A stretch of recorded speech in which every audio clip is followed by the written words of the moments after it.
নমস্কার বন্ধুরা, আরও একটা নতুন ব্লগের সঙ্গে অনেক অনেক স্বাগত জানিয়ে আজকের ব্লগটা শুরু করছি। আশা করছি তোমাদের অনেক অনেক ভালো লাগবে।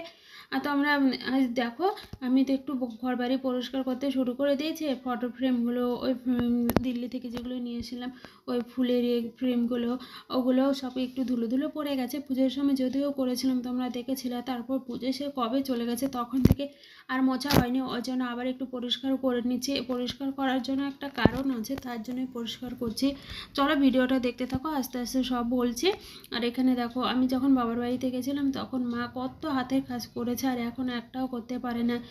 একমাত্র আমার মেয়ের জন্য, কারণ ও তো যদি করতে যায়, মা যদি করতে যায় না, তাহলে কিন্তু আবার সেই সব কিছু নিয়ে নেবে আর একটাও করতে দেবে না। তখন আর কিছু জিনিস খুঁজে পাওয়া যায় না। মা ওই জন্য ওর ভয়ে কিন্তু বেরি করতে পারে না। সেগুলোতে একটু করে ধুলো পড়ে যে ধুলো যে কোথা থেকে আসে জানি না বাবা, কি জানো, ধুলো ধুলো ধুলো ধুলো পড়ে গেছে। আর পরিষ্কার করে রাখলে না, আর ওই যে ওটা যে মুছলাম, ওটা কিন্তু কাগজের, ওখান থেকে আমি কি করে ধুলো বের করবো বলো। আর ফুটো ফুটোর মধ্যে ঢুকে গেছে, মানে ডিজাইন আছে তো, ওই ডিজাইনের মধ্যে ধুলোগুলো ঢুকে গেছে। যদিও যতটা পারলাম ততটাই কিন্তু করে নিলাম।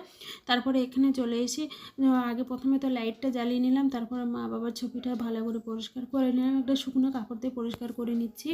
চেয়ারে যে উঠে আমি যে পরিষ্কার করছি, আমার না একটু একটু করে ভয় লাগছে। তারপরে এই যে ডাইনিং টেবিলটার উপরে উঠছি, এই ডাইনিং টেবিলটার উপরে তো সাহস করে উঠলাম আমি তো। যদি একবার ডাইনিং টেবিলটা ভেঙে যায়, যেহেতু ওটা কাচের, যদি ভেঙে যায় আমি তো পুরো শেষ। আর ভয়ে ভয়ে তা চেয়ার প্রথমে উঠেছিলাম, কিন্তু চেয়ারে তো হাতা পাচ্ছি না, তো কী করবো, ধুলো তো পড়ে গেছে, মুছতে তো লাগবে। পুজোর সময় দেখবে আমি ঠিক একটা মুছতে পারিনি। তারপরে একটু ভয়ে ভয়ে মনে একটু সাহস নিয়ে কিন্তু উঠলাম। তাও কিছু হয়নি। তাও যেখানে কাঠটা আছে না, সেখানে কিন্তু পা দিয়েছি। পুরো কাচের উপর পা দিলে কিন্তু কাচটা ভেঙে যেতে পারে। আর আমি যা মোটি হয়ে গেছি এখন, আবার এই মুঠির ভার সহ্য করতে পারবে? যদি আর কি মানে বললাম কথাটা, আমার থেকে আরও কত মোটা মোটা লোক আছে না, লোকে বলে তো, তার জন্য আমি একটু তোমাদেরকে বললাম। আর এখানে ভালো করে সব কিছু পরিষ্কার করে নিচ্ছি। পরিষ্কার করা বললাম না, একটা কারণ আছে। বাড়িতে একটা ছোট্টখাটো অনুষ্ঠান হতে চলেছে। যদি অত ধুলো পড়েনি, তাও মায়ের সকালবেলায় ঝুল ঝেড়েছে। ঝুল ঝাড়লে তো একটু নোংরা পড়বে। দেওয়ালে যেহেতু, ওয়ালগুলোতে যেহেতু ধুলো থাকে, ওই জন্য ঝুল ঝাড়তে গেলে কিন্তু নোংরা পড়বে। তুমি যতই সাবধানে করো না কেন, তাও কিন্তু তার জন্যই কিন্তু একটু নোংরা পড়েছে। ওই জন্য ঝেড়েও নিলাম, আর ধুলোও পড়ে গেছিলো। আর ওখানে দেখছি, ওখানে দেখলে কত মায়ের হাতের কাজ, আর এখানেও দেখো। আর দু ঘরে সব কিছুই মা ঝুল ঝাড়ে নিয়েছে। বাবা, আমি মাকে জিজ্ঞেস করলাম, বাবা তুমি এই দুটো ঘর, ওই বসার ঘর সব ঝুল ঝাড়তে পারলে? বলছে হ্যাঁ। আমি তো কী বলো তো, ঝুল ঝাড়লে একটা একটা করে ঘর করি, কারণ কী বলো তো, আমি সব মুছে টুছে পরিষ্কার করি তো, ওই জন্যই একটু একবারে সব ঘর করতে পারি না। আর মা তো শুধু ঝুলে ঝেড়েছে, আর এগুলো তো মোছেনি, তার জন্য আমি একটু মুছে নিলাম। আর একবার মুছে টুছে রাখলে না ভালো লাগে। আর অনুষ্ঠান হবে, আরও বাড়িতে লোকজন আসবে, এখানে ঝুল ওখানে ঝুল না, দেখতে খারাপ লাগে, ধুলো পড়ে। আর বছরে তো মানুষ একবারই আসে বলো, বারবার তো কেউ কারো বাড়িতে যায় না। ওই জন্য যে একটু নিজে থেকে যদি বাড়িটা ভালো রাখা যায়, পরিষ্কার করে, মানে সবসময় ঘর বাইরে লোকজন যে আসবে এমন তা না, কি লোকজন আসলেই পরিষ্কার করতে এমন তা না, কিন্তু এমনিও পরিষ্কার রাখলেও কিন্তু দেখতেও ভালো লাগে, আর মন থেকে একটা শান্তিও লাগে, তাই না? সেটা সবার ক্ষেত্রে। ওই জন্য কিন্তু এটা কিন্তু কোনো অনুষ্ঠান হতে চলেছে তার জন্য কি পরিষ্কার করছি তা না। তার অনুষ্ঠান না থাকলে কি পরিষ্কার করতাম না? অনুষ্ঠান না থাকলেও পরিষ্কার করতাম। আর অনুষ্ঠান ওই জন্য একটু তাড়াতাড়ি করে পরিষ্কার করছে, নাহলে আর 2-3-4 দিন পরে করতাম। যাই হোক বন্ধুরা, এদিকে তোমাদের সাথে কথা বলতে বলতে কিন্তু অনেকটাই কাজটা এগিয়ে নিচ্ছি। আর এখানে ড্রেসিং টেবিলের এখানে তো আমার মেয়ে যা অত্যাচার করে, ওখানে বোরোলিন পাউডার যত যা আছে সব কিছু ও নিয়ে নিয়ে নিয়ে নিয়ে ফেলবে।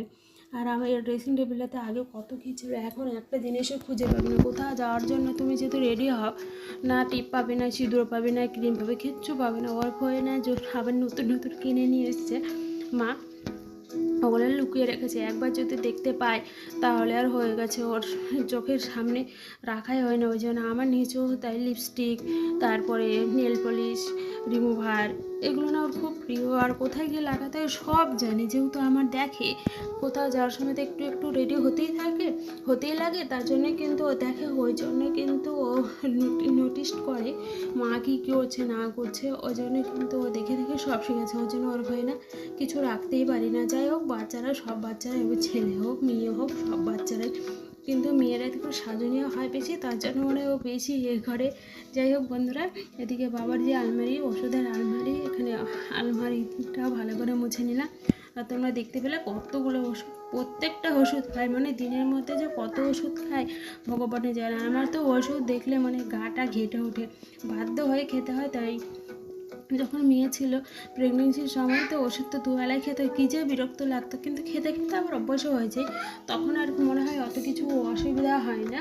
আর মেয়েকে নিয়ে এখানে ভয়েস দিচ্ছে, তার জন্য ওর একটু আওয়াজ মাঝে মাঝে পাবে, কিন্তু ও সবাই ঘুমাচ্ছে, তো আজকে ওর চোখে ঘুম নেই, কারণ এখন যেহেতু বিকালবেলা ভয়েসটা দিচ্ছি, আর আজকে ওর চোখে ঘুম নেই, কারণ দুপুরবেলা ঘুমিয়েছে, আর অনেক সকালে উঠেছে 5:30টার সময়, জন্য দুপুরবেলা ঘুমিয়ে নিয়েছে। আর এখন তোর চোখে কোনো মতেই ঘুম আসবে না, এমনিতে ঘুম পাতলা, আর আমাকেও ঘুমোতে দিচ্ছে না। তার জন্য আমি কি করব ভাবলাম, তো চলো আমার কাজটা তো এগিয়ে নেওয়া যাক, তার জন্য ভয়েসটা দিতে বসে পড়লাম।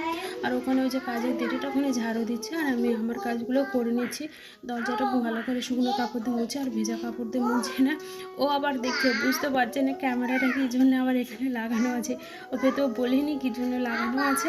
আর আমার মেয়ের দেখো কন্টিনিউ কিন্তু তোমরা আওয়াজ পেয়ে যাবো, দেখো ওই যে খাটে বসে ও শান্তি কোনো মতেই পেল না, তারপরে আমার কোলে এসে বলছে তোমার যদি তো দেখাতে পারতাম তাহলে দেখিয়ে দিতাম, কিচ্ছু করেনি, দেখাতে আর পারবো না, যেহেতু ভয়েসটা দিতে শুরু করে দিয়েছি আর রিনিউও করা হয়ে গেছে, তার জন্য একটু ম্যানেজ করে নিয়ে ভিডিওটাতে বুঝতে পারছি।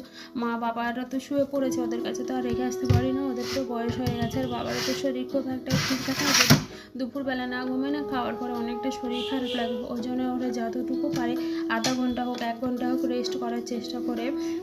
তাই জন্য যে না উপরে যদি থাকি তাহলে ওদের কাছে গিয়ে ডিস্টার্ব করবে, ওই জন্য ওকে নিজে নিয়ে চলে আসি যাতে ডিস্টার্ব না করে। আর আমার মেয়ের কন্টিনিউ তোমরা ডিস্টার্ব কিছু না কিছু আওয়াজ পেয়েই যাবে।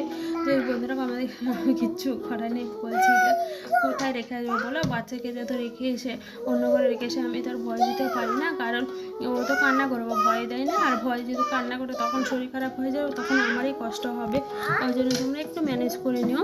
আর এখানে দেখো ও ঘরগুলো তো সব ঝেড়ে নিয়েছে, তার জন্য তো আমি সব ঘরগুলো কিন্তু একটু একটু করে পরিষ্কার করে নিচ্ছি। আর তোমরা প্রত্যেকদিন ভিডিও দেখো, তাহলে কিন্তু বুঝতে পারবে কি অনুষ্ঠান হতে চলেছে বাড়িতে, তোমরা বুঝতে পারছো, এর আগে আমি বলেছি কি অনুষ্ঠান হবে। আর আমি ভালো করে সবগুলোই মুছে নিয়েছি। আর বন্ধুরা, তোমরা যারা আমার পুরনো বন্ধু আছে তাদেরকে অসংখ্য অসংখ্য ধন্যবাদ আমার ভিডিওটি দেখার জন্য। আর যারা আমার নতুন ভিডিওটা দেখছো যে বন্ধুরা, তাদেরকেও আমার অসংখ্য ধন্যবাদ। আর যদি ভিডিওটা ভালো লেগে থাকে তোমাদের, তাহলে অবশ্যই আমার পাশে থেকো এবং আমার সাবস্ক্রাইব করে আমার পাশে থেকো।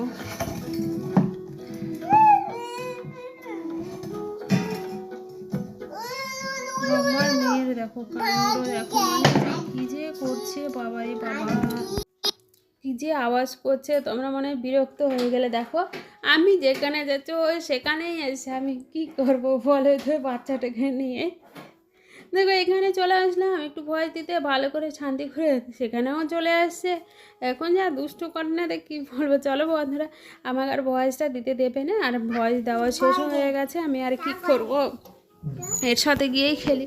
আমার ফোন ওর জন্য আমি না ফোন ইউজও করতে পারি না, আমার নেট থেকে যায়, ও তার জন্য বেশি আমি নেটও ভরাই না, 1 GB নেট ভরাই, আর তো ওই ভিডিও আপলোড করতে আমার নেট শেষ হয়ে যায়, তার জন্য দরকারও পড়ে না অত নেটে, এই দুই হয়ে যায়। যদি ফোন দেখতাম, ভিডিও দেখতাম, অন্য কিছু ভিডিও কি দেখবো, আমি ফোন নিলেই ওই ফোন নিয়ে নেবো, তার জন্য তো আমি আর ফোন নিতেই পারি না। চলো বন্ধুরা, ভিডিওটা এখানেই রাখছি, তোমাদের কেমন লেগেছে অবশ্যই কমেন্ট করে জানিও। দেখা হচ্ছে পরে একটা ভিডিওতে, বাই, টাটা।